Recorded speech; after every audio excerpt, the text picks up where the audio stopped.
Welcome to another episode of Lunch with the Shark. Join us as we dive deep into discussions about business, accounting, and finance to help you build a business that thrives. Now sit back and have a bite with your host, the Shark CFO, Vidal Espinosa. Well, hello, good afternoon. Welcome to a new edition of Lunch with the Shark. I am your host, Vidal, the Shark CFO Espinosa, and I am really happy to be here with you on this Wednesday afternoon. And guess what? Guess what we celebrate today? We celebrate St. Patrick's Day. So to everybody that it's not wearing green, you should be wearing green unless you want to be pinched. That's what we used to do at school on St. Patrick's Day. If you were not wearing green today, you would get pinched by everyone that was wearing green. So go ahead, wear something green. It doesn't have to be full on costume, but just wear something green. Also, if you're gonna go out and celebrate, just take precautions, be careful. Whatever you want to do, if you believe on the mask, wear a mask. If you don't, just be conscious of other people around you might believe in the mask, and as I call it, on the muscle, and just let them wear it. If you're asked to wear it, comply with it. You remember, you are going to be at a private place, okay?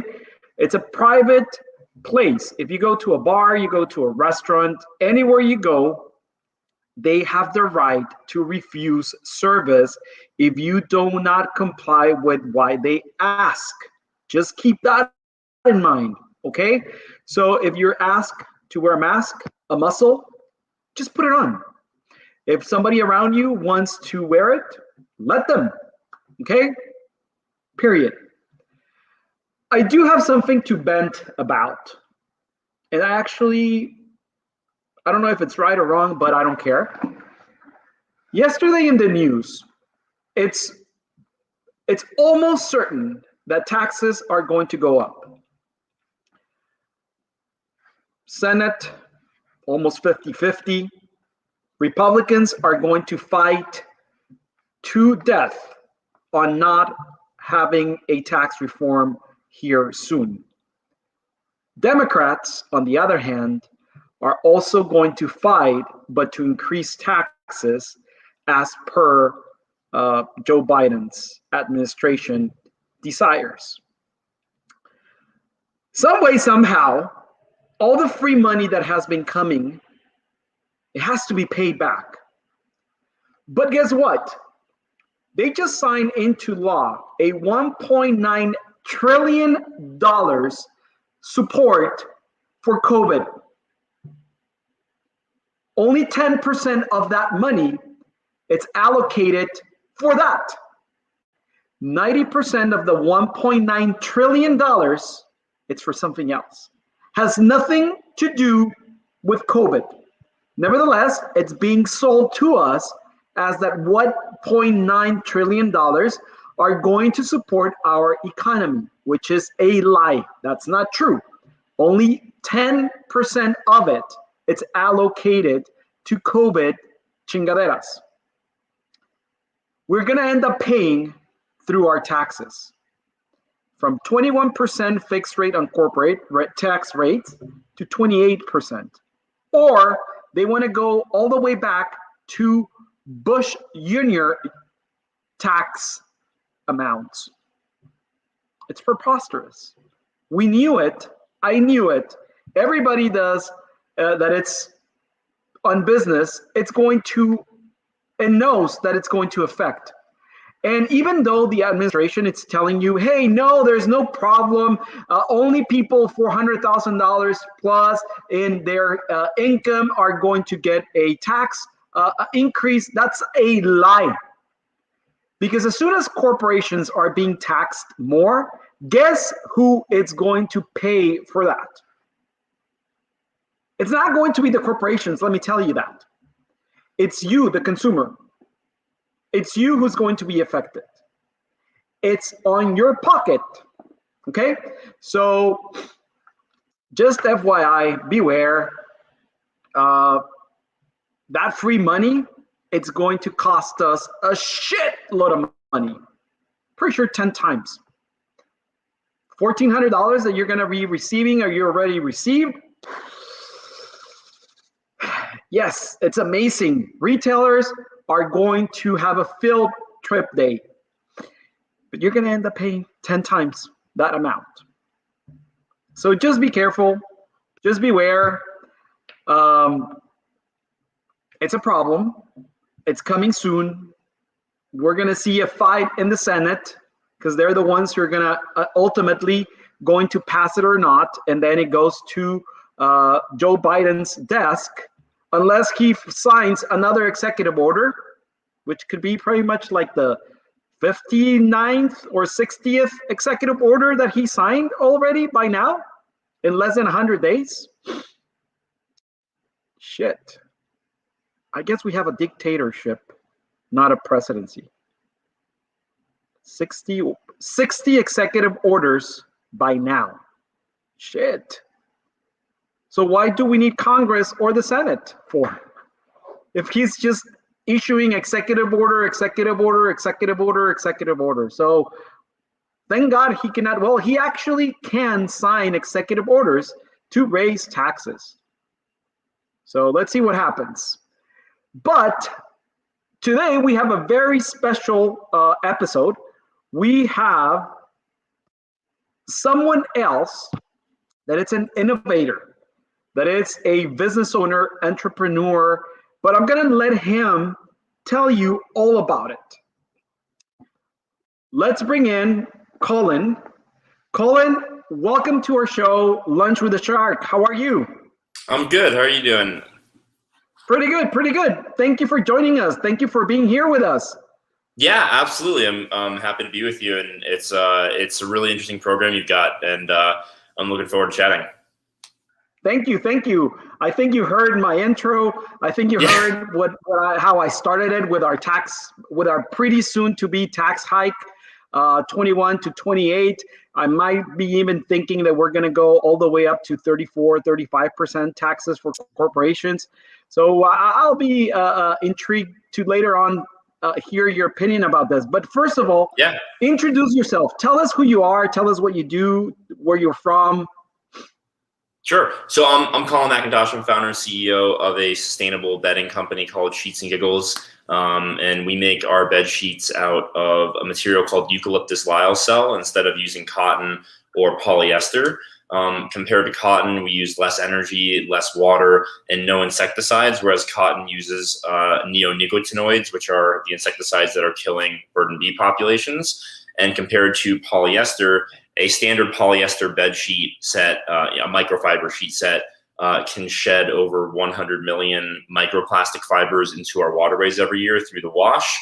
And so every sheet set that we sell will prevent those from going into the wash. So it's a really incredible, sustainable material, biodegrades completely without a trace. It's also naturally softer, more cooling, and more moisture wicking than cotton. And so it's a really, really fantastic product. And we do pillowcases, sheet sets, duvet covers, comforters, as well as throw blankets. And we were founded in 2017.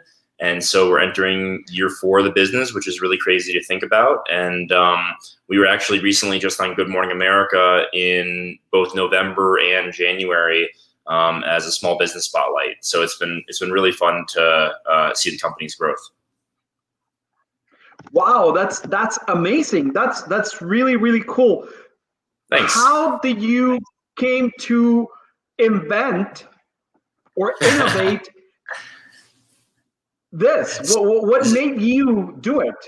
So in terms of the material itself, I didn't invent the material. I wish I was that brilliant. It's actually a couple decades old, and it's called Cellulosic Rayon. So it's rayon fabric made from cellulose plants. The first generation of it was bamboo viscose. The second generation was modal, and the third generation is called lyocell. And so it's really been fun for me to take this kind of a lesser known fabric, a lesser known material that is really wonderful, but just has never been popularized in the United States. and create a company that is really, educating people in a fun way. We have a very fun brand. That this is, a much more sustainable choice, especially than polyester and then cotton as well. And so, the home textiles market is like 90% cotton and polyester. So it's been a lot of fun for me to try to, maybe crack that glass a little bit. And then in terms of why I did it, I actually got laid off from my last job at 1 p.m. on a Monday in September 2017. No last week's pay. I had to buy back my laptop if I wanted to keep it. Lost my healthcare suddenly because, our healthcare is tied to our employment. And so they told me you were getting laid off, and, boom, there it goes. And so it was a really emotional time for me. I had spent about 3 years of my life in that role at that other startup. I had poured myself into it, and I decided, all right, well, I'm in a good place in my life where I have a lot of connections. I don't have a lot of savings. But I'm going to either start my own business or go work at Amazon, or, a large company, insert large company here, right? I was like done with the startup life for somebody else's startup. And so I spent about 3 weeks building my perfect business model. And I, started with the question of what am I best in the world at? And I think the answer is, branding and consumer branding. And I ended up launching Sheets and Giggles 3 weeks after I got laid off. So that's kind of the high level story. Wow. And how was that process? Because I'm pretty sure you had that already in the back of your mind. Yeah. Start something. Because nobody goes out, it's laid out off and say immediately, I'm going to do this. Like nobody's doing that. Like I'm pretty sure you had something already, some research and development on that. Like you were already planning on obviously they help you, push you to that new experience. But how was that process from 2017 September up to today? How was that process? How has it been? It's brutal. I mean, it's been a very challenging thing. I mean, I think for the first year and a half, I worked 18-hour days, pretty much every day, 7 days a week. I don't want to glorify it. I don't like the hustle porn of the startup life. I think that it can be a little overdone, right? People tend to try to like one up each other in terms of how hard they work. So I don't want to glorify it, but it was brutal. And it was something that, it cost me relationships, cost me friendships. I invested my life savings. I ran a second company, an Amazon consultancy on the side just to pay my bills. Had one client that I was on retainer for in order to pay my rent and my Cobra payments.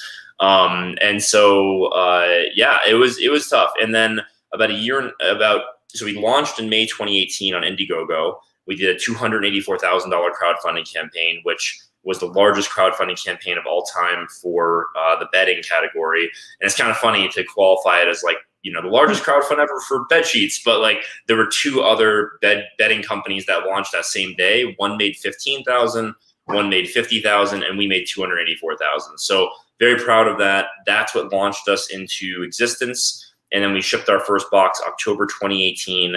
And within 2 years after that, we had hit our first 7-figure month, which is really exciting in terms of that type of come up in trajectory. That's very interesting. What do you attribute that success on the crowdfunding platform between those two other companies and yourself? What was the differentiator that made you succeed over that? And you nailed several things here. Yeah. The first one is that. Good. Yeah. Go. There's a bit of a lag. Sorry, I was just say the number one thing was preparation. So a lot of people will do a crowdfunding campaign and they'll think that their family, their friends, their colleagues, their LinkedIn connections will fund this thing for them. But people get busy. People forget that you launched that day. Maybe your parents don't love you as much as you thought they did. And sometimes even if you have 1,000 Facebook friends, even at a 3% conversion rate, which would be pretty high for every single one of your Facebook friends, that's only 30 people. And if you have $100 product, that's only $3,000, and you can't build a company off of that. And so a lot of people don't do the math to think about how many orders they're going to need to actually get this thing off the ground. So working backwards from a goal is the best way to do it. I wanted to make $100,000 in my crowdfund. I knew that I was going to have about a $100 average order value. And I knew that on a crowdfunding campaign, you have to get about 30% of your sales on the first day of the 30-day crowdfunding campaign. So whatever your goal is, you need 30% on day one. That's just the way it works. Big spike, plateau, and then a little spike at the end. And so basically, we needed $30,000 on day one, right? 30% of the $100,000 goal. We knew we had a $100 average order value. So $30,000 at $100 average order value means I needed 300 customers on day one. And an email list will reasonably convert at about 3%, 2% if you're doing something wrong, 4% if you're doing something right. So to guarantee myself success, I needed 10,000 emails to get 300 sales on day one and guarantee myself a 6-figure crowdfunding campaign. And that's exactly what we did. We spent 8 weeks building landing pages, creating content, designing the product, doing surveys, getting people involved. And we ended up capturing 11,000 emails before launch. And that ended up resulting in a $45,000 day one. Our email list converted at 4.5%. That got us on the homepage of Indiegogo. A lot more people discover us that way. We got on their newsletters because of the momentum, and that carried us to the rest of the campaign. So obviously, on top of having your side gig, which is a side gig because this was your main business, your company, you actually did your homework, and I'm surprised because I've come across hundreds of business owners, and I quote business owners because as soon as they go into business or they start writing a business plan, they call themselves entrepreneurs, business owners, without knowing the back side of the dark side of it. And you obviously did your homework, and you did not go and said, hey, you know what, I'm going to spend a shitload of money on marketing. I'm going to buy Google ads, Facebook ads. You did it organically, which is and we did have a budget, right? I did have some savings that I invested into the company to start, but it was a small budget. But you didn't throw the house out of the house out of the window on marketing because that's what is going to make me rich. Right, the marketing, and also I think a lot of people will also throw a lot of money into inventory, and that's what breaks my heart the most is when people will spend, tens of thousands of dollars, or if they're designing or building a wearable technology product or a more complex product with maybe 20 or 40 components, they can spend hundreds of thousands or millions of dollars, whether it's their money or other people's money, trying to build the perfect product, and then they bring it to market, and the market says, no thanks, we're not interested. And, I think that's probably the thing that breaks my heart the most is when somebody comes to me and they say, hey, I've got, X $1,000 in inventory for this great idea, for this great product. How do I sell it? And I'm like, well, you could have spent all that money on market validation, on pre-orders, on deciding whether or not you had product market fit. And so before I spent any money on Facebook ads, I shouldn't say that. Before we spent any money on inventory, on scaling up, or on anything significant, we spent about $1,000 on our initial photography, content, website, and then about $500 on Facebook ads just to get to the landing page to ask for an email sign up. Are you interested in this? Does this resonate with you? And then we captured emails that first week at about a 35% rate, which is a huge rate for email capture. And that's when I knew that we were onto something and this was resonating with people. So what you did, you actually started it the right way. You actually started it by validating your idea. Yes, exactly. To the market. Yeah, and if I can tell you, I actually had an experience with someone that they asked for our support, right? And I met with them, and they were selling bamboo disposable containers for restaurants. Okay. Right? And I sat down with them, and I started asking them everything you said to me. I started asking them, and I said, no. They actually had bought 3 containers already of material of product. Honestly, it's heartbreaking. It's honestly heartbreaking. It's like and they only had one container sitting at customs in LA. They had 2 containers on the ocean, and they had already leased a warehouse where they purchased machinery to manufacture that container from China. And listen to this. The equipment came broken, and nobody from China was able to come to the United States to fix it. So they had 3 containers, a warehouse that were paying a lease with equipment to manufacture this product, broken. And they were asking for money. And I'm like, why? First, go out and sell the 3 containers. Right. That's what I tell people all the time is the best pitch to an investor is I have people ready to give me their money or who are already giving me their money.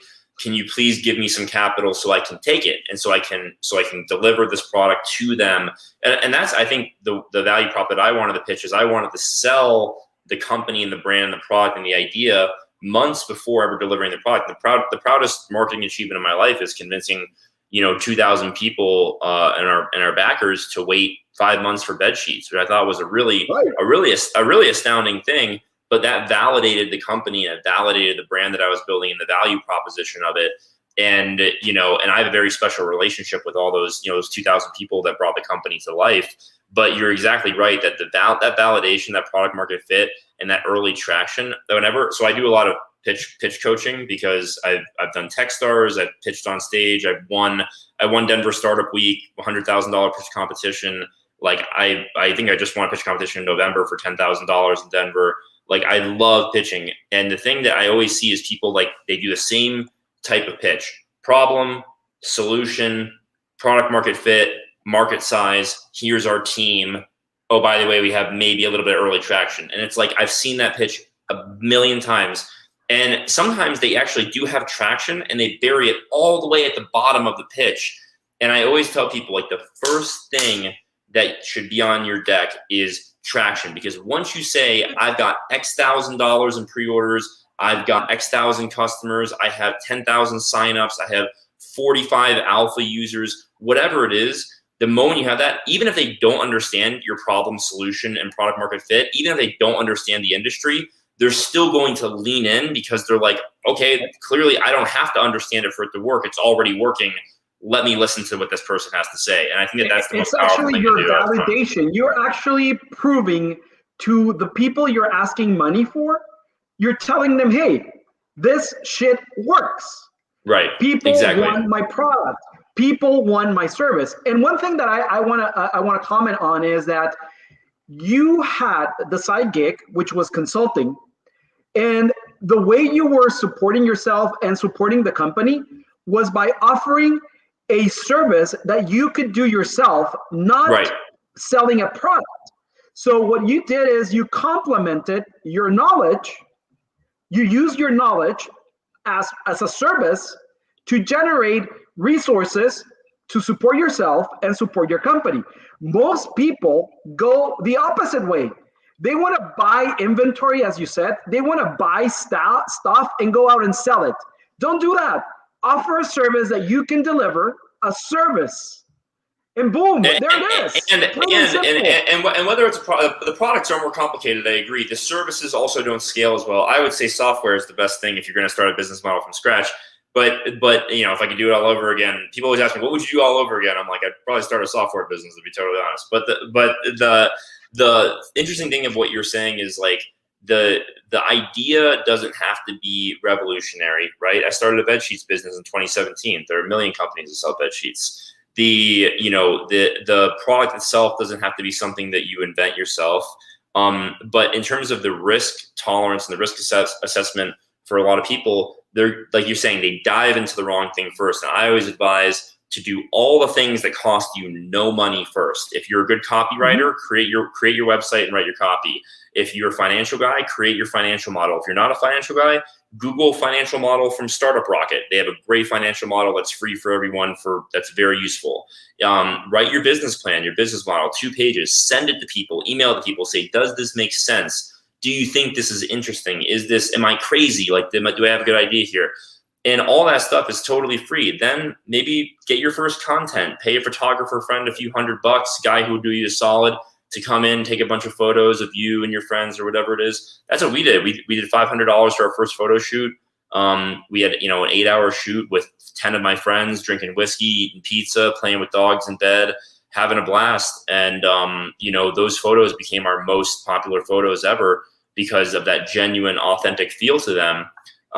In any case, I'm rambling a little bit, but I think that the core lesson is do all the things that don't cost you money to validate, and then start doing things that cost you money once you have that validation or that conviction. You're 100% right.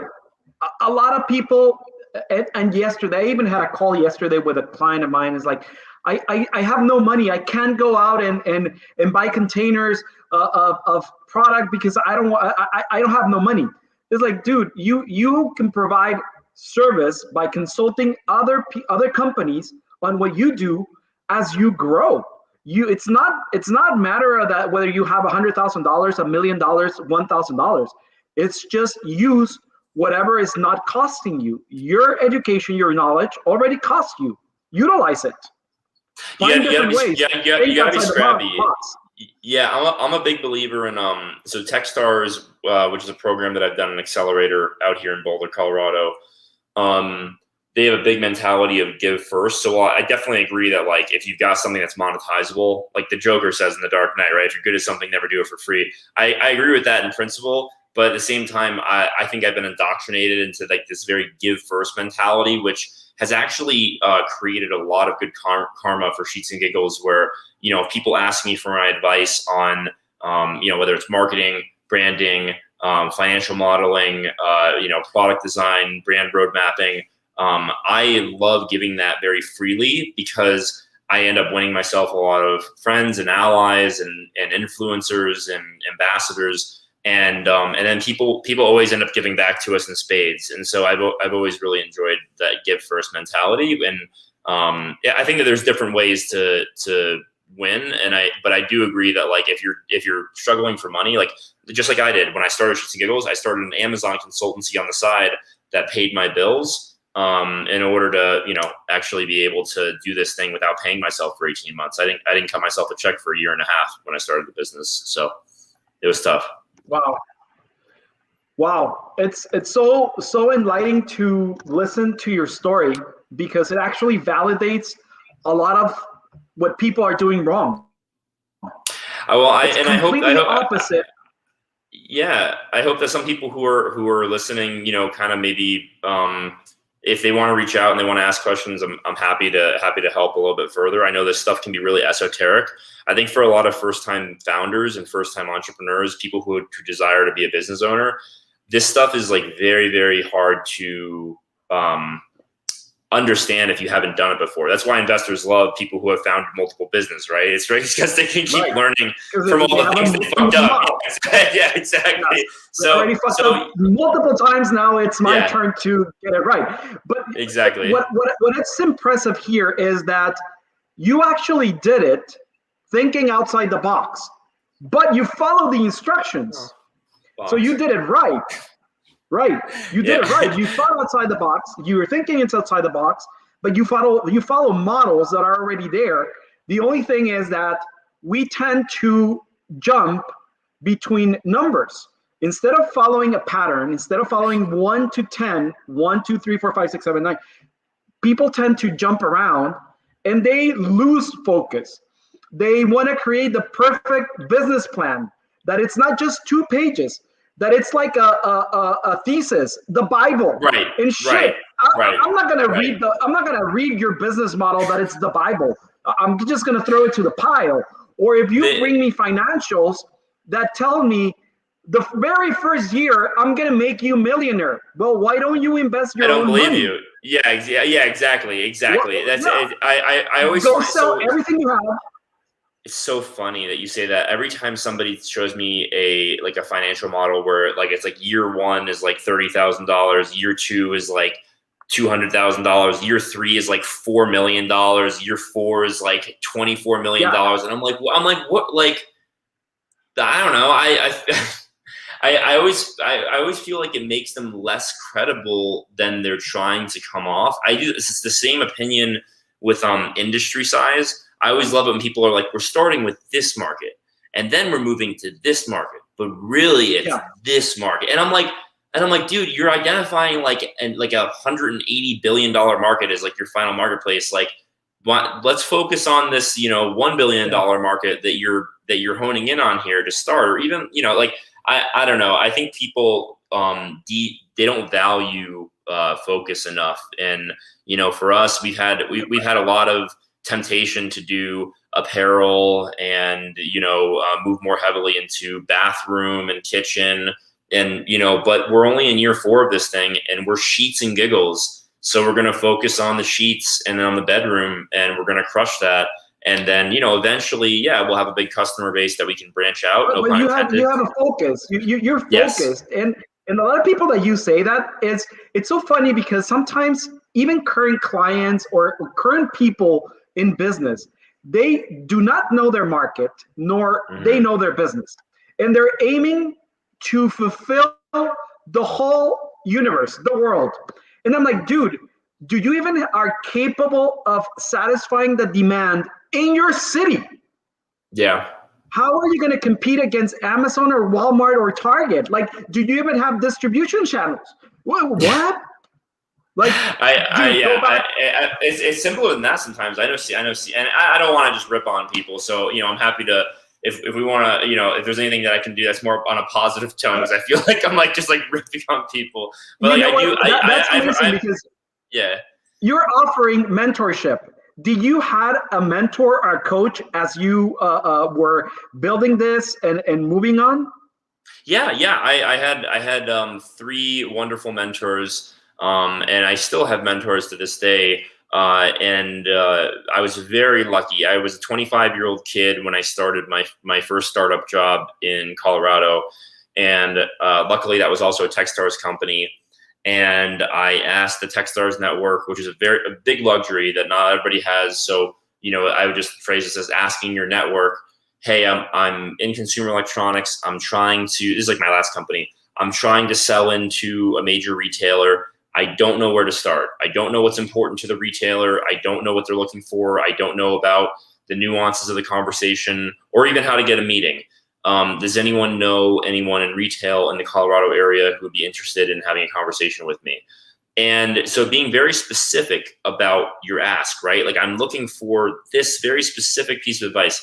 And I got introduced to the VP of sales at a big Boulder company called Spiro, which made if you remember the Star Wars droids, the little remote control smartphone roller droids. Yep. And the VP of sales there, a guy named Joe Houlihan, awesome guy. He doesn't work there anymore.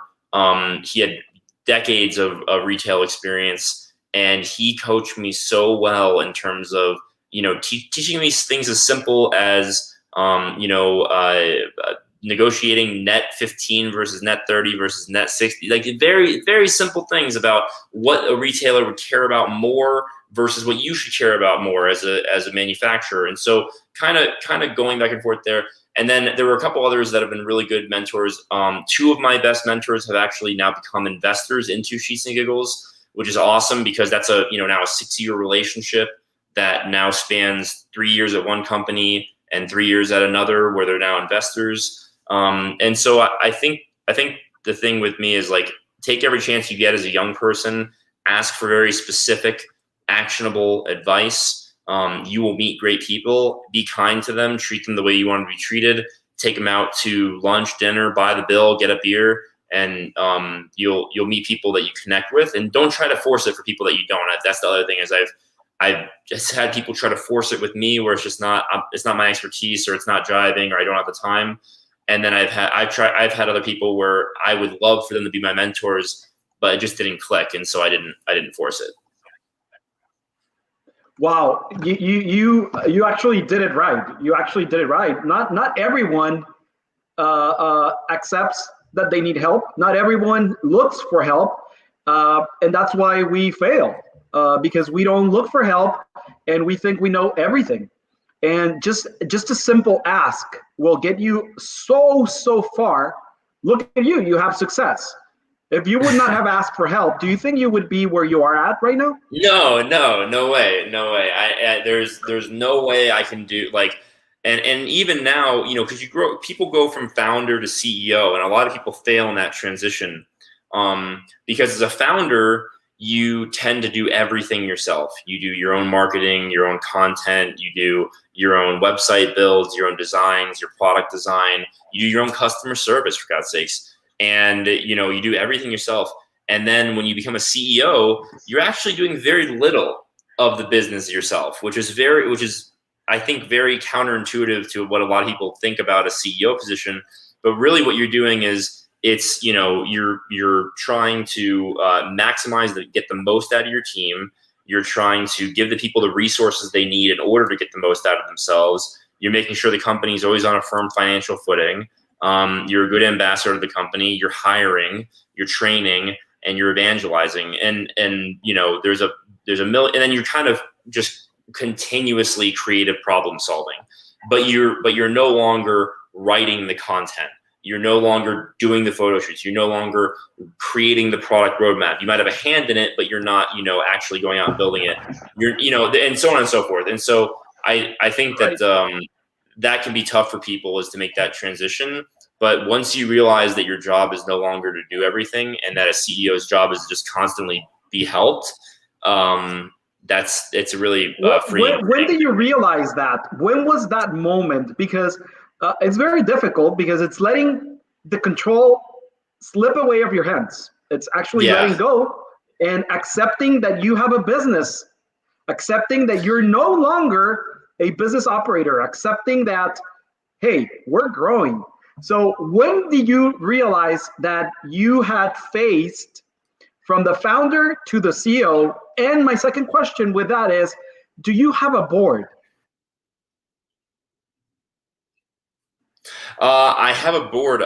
You're looking at them. I'm a board of one. So I've been very lucky. I've managed to raise a couple $1 million for the business without having given away board seats. That's because philosophically, I disagree that a company at such an early stage needs a board. I think that it can be more cumbersome than it can be helpful when it's a very early stage. That being said, we will be putting together a proper board probably this year with 2 new people on it. And that's because now we're a more mature company. And so it helps to put more guardrails on me and on the company in order to keep us moving down the center lane. So I think that boards can be strategic, but they can also be very cumbersome. And so I would not recommend doing one too early. And most, I think, early stage investors in today's day and age are starting to come around to that idea of, let me give this person the money they need and the capital they need, help them how I can, but get out of their way and just let them work and crush the thing that I believe that they can do. And that's why I'm investing in them.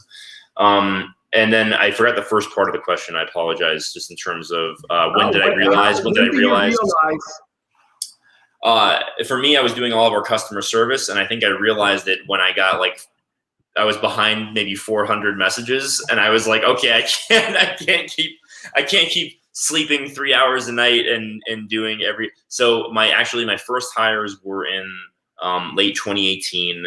And they were on the product and customer service side. And then marketing was my third hire after that. So the customer service piece was the most freeing thing I've ever done for my own mental health, even though I have a weird hang up with being close to the customer. And I actually, to this day, do my best to answer as many Facebook comments and Instagram comments and tweets personally as the CEO, because I think that type of connection is very important for people in a social level. But yeah, I think that was when I realized it, when this customer service email was exploding. That was when I realized that we needed help. So that you needed help. Yeah. Wow. Yeah, yeah. It's amazing because I do see a lot of companies fail because they follow their own recipe, and it's a recipe for failure. It's a recipe for not making it right. Like I was giving someone an example as like, if you want to make bread and you don't let the yeast rise, you're not going to get bread. If you jump that step, you're screwed up. So it's been amazing. Yeah. So I just to put a pin in that thought, I think you cannot scale without giving up control. And I think that's the thing is, at some point you have to decide what you want out of your business. Do you want a business that is your baby, that is always going to be your baby, which is great, or do you want to scale? And so I think that's there's a lot of mechanisms that it could continue being your kid, not your baby, because babies grow. And there's a lot of mechanisms out there that it could continue being your company, even though you relinquish part of that control. But we've learned so much because you have validated a lot of what we've said throughout our programs and our teachings. You've done it. You did it. You follow steps. You thought outside the box, and you're an example of success. Thank you very much. I appreciate that. I mean, we'll see. So far, so good. Knock on wood. Hey, you have 4 years under your belt right now with a company in a not so easy economy and in not so easy times. And I'm saying not so easy because every single era, it's the freaking same. It's the same. Our parents had the same problems at that level that we're having right now at our level. So I've said multiple times, every day of my life, I heard somebody say, the economy is bad. The economy has been bad since ever. For who has it been bad? Now the question. I mean, yeah, it's ever changing. My mom said something similar, which is that problems always seem insurmountable. And yet we always overcome. So I think that's an optimistic way to look at it. That is right. Any final advice for us? Any final thoughts? Anything you want to add? It's been great. It's been very enlightening. Today's episode. The only thing I'll say is that it's a journey. It's a marathon, not a sprint. And I've had to learn a lot about my work-life balance and my the things that I prioritize. I just always remind everybody out there that work is a means to an end and not an end in and of itself. And don't lose sight of what your end is, and really focus on manifesting that. They're asking me here to wrap it up, but I do have one more question to you, because over every week we have a topic, and this week is the juggling act between work life and your life. How has that been? How have you been able to manage it right now? Because you started saying, I lost relationships, I lost friendships, and a lot of times we start a business because we want to have free time. And damn, if you think that, you are in the wrong business. You're in the wrong business, yeah. How did you end up balancing? I do it by forcing I tell myself the work will be there tomorrow. It's always there tomorrow. And that's something that I really had to train myself to say out loud. Sometimes the work will be there tomorrow. And I do check email before bed to see if make sure there's nothing burning up. I shut my notifications off my phone so I don't get any work phone notifications. I only get it when I'm in front of my laptop. So I'm not, when I'm with my girlfriend or I'm with my friends or my family, I'm not constantly checking my phone, and I try to be present in the moment. It's hard because your brain's always turning on some problem or another. And I've had to learn it the hard way. It's not something that I think is is easy to learn, because your business is it's a representation of yourself. It's a manifestation of who you are and your work ethic and your talent and your experience and your passion and maybe your mission in life. And so when you're asked to make sacrifices for your business, it became really easy, because you can say, yeah, of course I'm gonna prioritize my business. And then when you get asked to sacrifice the business for other priorities, it can be extremely challenging, because there's so much sunk cost, both in finance, emotion, your belief system. You have a team that relies on you, people whose salaries you pay, who have mortgages because of this company, there's so much weight sometimes on a business owner. And I think that oftentimes when you get asked to sacrifice any modicum of the business for another priority in your life, people will say no. And that's when things in your personal side can start to fall apart. And I think you have to recognize that you are a better CEO, and you are a better business owner, and you're a better, operator when you are feeling happy, healthy, and better personally. So you have to take care of both sides. You are one person, and you have to take care of both sides of your life. Wow, that's really good. That's really, really good advice. People that are listening to us, please follow that advice, because it's going to help you save shitload of relationships, and you're going to keep a lot and your sanity. Yeah, and your sanity. And your sanity. Yes. Yeah. That's why I actually have two phones. One is for the good office, and this one is turned off at 5. No more. That's Smart. it. And I have no emails going to my personal phone. So my new rule, I only answer emails once or twice a day, and clients are like, why are you not answering? Why is it not here? So, dude, discipline. I have to work. I have to do stuff. Yeah. Yes, And only yes. 6 p.m. Tell us your website. Yeah. Tell us your website so people can go and buy a shitload of sheets from you. I'm pretty sure they're amazing. Well, for any hot sleepers out there, for anyone who is looking for really, super high quality, sustainable bedding, you can go to sheetsgiggles.com. You can Google Sheets and Giggles. We're really easy to find. Pretty memorable brand name, I hope.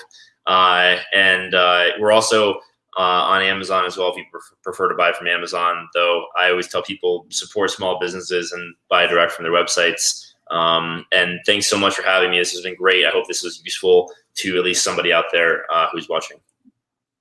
It's been useful to all of us. Thank you so much. And today we're gonna every show we ended up with a quote, and today's quote comes from Pablo Picasso. He's a famous painter, artist, sculptor, and he said, "I'm always doing that which I cannot do, in order that I may learn how to do it." That is so in tune with what you just said to us, Colin.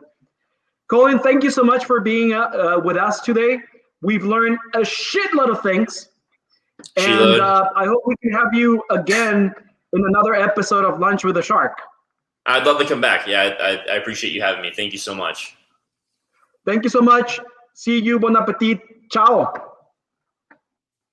Thank you for listening to Lunch with a Shark. If you would like to set up a consultation with the Shark CFO, Vidal Espinosa, visit his website www.invictus-advisors.com, and don't forget to subscribe on Facebook, Instagram, YouTube, Twitter, and LinkedIn.